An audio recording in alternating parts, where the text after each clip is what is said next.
Fala galera, bem-vindos a mais um vídeo aqui do canal Filho de Peixe e dessa vez um vídeo sobre o caso do Zanocelo, que pediu afastamento, foi cortado da partida dessa quinta-feira contra o Iguatu pela Copa do Brasil e agora busca propostas para seguir sua carreira num novo clube. Depois da vinheta eu vou dar todas as informações sobre esse caso e dar a minha opinião sobre como isso foi conduzido da pior forma possível e como isso, mais uma vez, expõe erros básicos da diretoria do Andrés Rueda. Roda a vinheta aí, meu editor.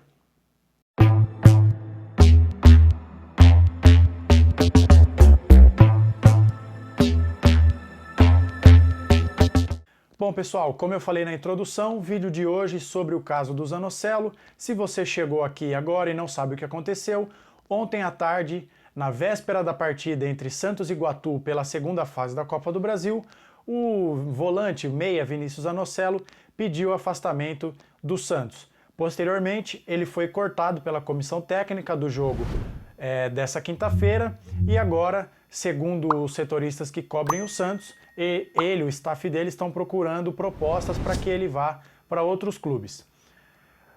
Logo de cara, eu queria dizer que esse caso como um todo, ele mostra mais uma vez como a diretoria do Santos consegue errar em absolutamente tudo que ela faz. Aí você vai dizer, pô, mas de novo você vai pegar no pé do Rueda, do Odair, do Falcão? Sim, e eu explico por quê, de uma forma bem objetiva. O Zanocelo chegou ao Santos emprestado junto à Ferroviária, que era o clube ao qual ele pertencia, com uma opção de compra no valor de 2 milhões de euros. Vamos arredondar aí cerca de 10 milhões de reais. O Zanocelo veio, disputou algumas partidas, foi titular boa parte do tempo e o Santos, no final do ano passado, comunicou que o compraria junto ao time de Araraquara. O Santos exerceu essa opção de compra, pagou os 10 milhões de reais e o Zanocelo assinou o contrato com o Santos até outubro de 2027, um contrato longo.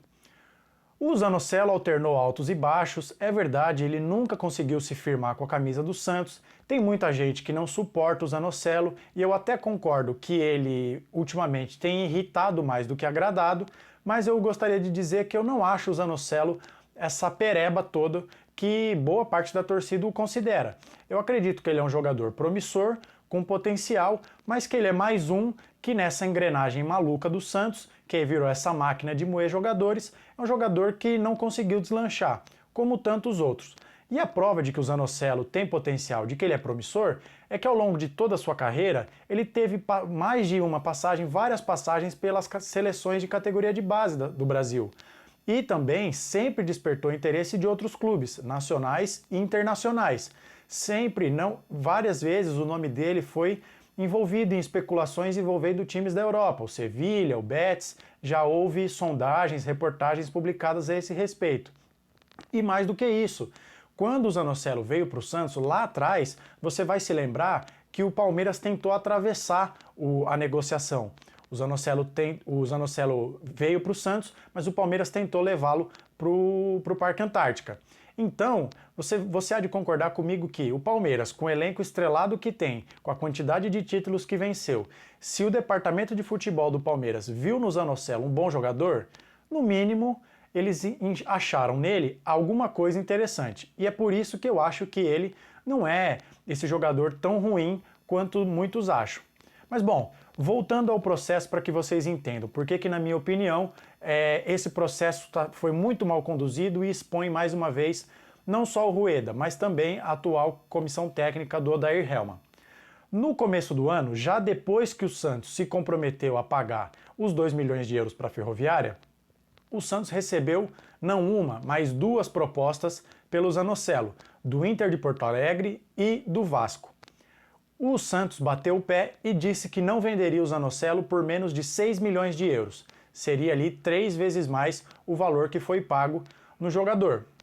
Mas Andrés Rueda e sua trupe não quiseram vender. No caso do Vasco, eles tentaram envolver na negociação o abatimento de dívidas que o Santos tem com o Vasco pela compra de outros jogadores, como é o caso do Natan, lateral direito, por exemplo. E no caso do Inter, o Santos simplesmente recusou a proposta. Cada uma dessas negociações por um motivo diferente. Primeiro, porque o Santos não gostou da compra parcelada. Segundo, mesmo quando foi ofertado o pagamento à vista, o Santos recusou. E é aí que vem o erro dessa história. Você pode não gostar do Zanocelo, você tem algumas razões para isso, acho que dentro de campo já faz tempo que ele não convence, mas o processo como um todo está totalmente equivocado. Eu não estou comparando a qualidade, veja bem, mas eu vou trazer um exemplo aqui para vocês que eu acho que ilustra bem essa situação. O Benfica, e eu já citei o Benfica em outros vídeos aqui, o Benfica foi ao River Plate e comprou o volante Enzo Fernandes por uma baixa quantia. Era uma aposta, um jogador promissor, argentino, enfim, muito novo, foi ao Benfica. O garoto rapidamente se tornou uma das principais promessas, um dos principais jogadores do time e foi vendido agora, nessa janela de transferências, por mais de 100 milhões de euros para o Chelsea. Então, o que o Benfica fez? Veio no mercado sul-americano, captou um jogador jovem com potencial, maturou ele na sua equipe e vendeu por milhões e milhões e milhões para outro time da Europa. Esse é um processo que o Santos e outros tantos clubes brasileiros deveriam fazer. Captar jogadores jovens pensando na revenda. Jogadores com potencial, você compra pensando com a cabeça de um investimento. E no caso do Santos, isso ia acontecer, guardadas as devidas proporções. Não é o mesmo rio de dinheiro que aconteceu no caso do Zanocelo. Mas o Santos comprou por 2 e teve 2 propostas para vender por 6. Não vendeu. Na cabeça da diretoria do Santos, o Zanocelo ia se valorizar ainda mais. Mas é aí que as coisas começam a piorar. Por quê? Depois da renovação, depois da assinatura desse contrato até outubro de 2027, o Zanocelo simplesmente desapareceu do time titular. Ele foi afundado no banco de reservas. O Santos, até o momento que eu gravo esse vídeo, disputou 13 partidas esse ano. 12 no Campeonato Paulista e uma na Copa do Brasil. O Zanocelo esteve em campo em 3. Na terceira, ele se machucou. Ele vai para o banco e ele se torna a última opção do Odair. Ele fica atrás do Rodrigo Fernandes, do Dodge, do Sandri, de todos, inclusive até do Balieiro. E é aí que eu acho que é a gota d'água para a saída dele. Você pode não gostar do Zanocelo, mas eu te faço uma pergunta sincera. Você acha mesmo que o Zanocelo é pior que o Balieiro? Você pode até alegar que eles não são da mesma posição. O Balieiro é mais um primeiro volante e o Zanocelo é mais um segundo volante. Tudo bem, eu até concordo com você, mas o Zanocelo não é o primeiro jogador que inexplicavelmente vira a última opção. O Camacho, por exemplo, renovou seu contrato com o Santos, um jogador já de 32 anos, e também tem sido preterido. Quando foi a última vez que o Camacho entrou em campo? Você se recorda? Ele está atrás também do Balieiro, que é um jogador com muitas deficiências, também tem um contrato longo e que sempre entra e comete sucessivas falhas. Então, nesse processo todo, o que o Santos acabou fazendo com o Zanocelo? Pagou, para os padrões do Santos, 10 milhões de reais numa contratação é um valor considerável. Foi pago essa quantia considerável, você firma um contrato longo com um jogador até 2027, enxergando nele um ativo valioso, como a reportagem de ontem à tarde publicada pelo Globo Esporte diz. A cúpula do Santos avalia que ele é um ativo valioso do clube, mas você afunda esse jogador no banco de reservas, ele vai se desvalorizando por 2 vias. Seja porque dentro de campo ele não se valoriza, ele não tem entregado o que se espera para que o valor dele de mercado suba, e você também desvaloriza esse jogador porque qualquer time que venha querer comprá-lo vai falar, bom, não vale tanto investimento assim se esse atleta está atrás de 3, 4, 5 jogadores do elenco. E aí, para completar, a cereja do bolo é esse pedido de afastamento. O Zanocelo pede para sair, é cortado do jogo, o UOL publicou que com o Odair Hellmann ele já não deve mais atuar. E aí, se você é um clube interessado, o caso do Vasco ou do Internacional, por exemplo, que no começo do ano vieram aqui e se dispuseram a pagar 32 milhões de reais, você não vai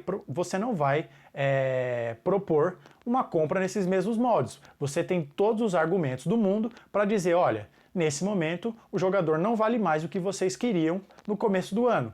E é por isso que A diretoria erra mais uma vez nesse caso, porque além de ter tido a chance de já ter lucrado muito no começo do ano, agora ela se vê em mais um dia conturbado, vendo um jogador desvalorizado pedindo para sair.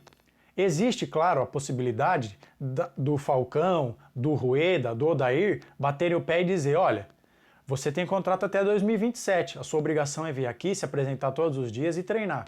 Isso pode acontecer, mas eu não acho que isso seja a coisa mais inteligente do mundo, porque aí você só vai depreciar ainda mais o valor desse jogador.